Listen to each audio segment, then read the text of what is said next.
بسم اللہ الرحمن الرحیم۔ السلام علیکم، میرا نام عبیرہ ہے، میں لاہور سے بات کر رہی ہوں اور میری عمر 23 سال ہے۔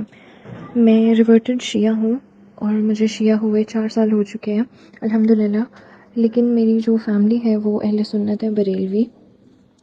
اب جیسے کہ رمضان چل رہا ہے تو ان کو پتہ ہے کہ میں شیعہ ہوں، لیکن وہ مانتے نہیں ہیں، اس چیز کو ایکسیپٹ نہیں کرتے، اور میرے والدین اس چیز کو لے کے بہت زیادہ غصے میں آ جاتے ہیں۔ تو نماز وغیرہ میں تو کوئی اتنا مسئلہ نہیں ہے، لیکن افطاری سب کو ایک ساتھ کرنی ہوتی ہے، تو اس میں میری تھوڑی رہنمائی فرمائیے کہ میں تقیہ میں ہوں، اور اگر مجھے افطاری اہل سنت کے وقت پہ کرنی ہے تو کیا اس کی اجازت ہے؟ میں آیت اللہ سستانی کی مقلد ہوں۔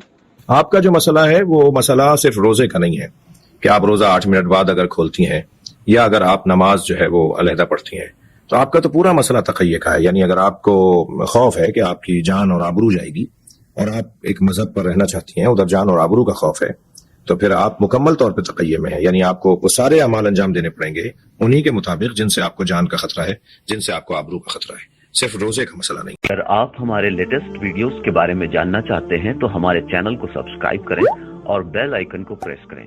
شکریہ۔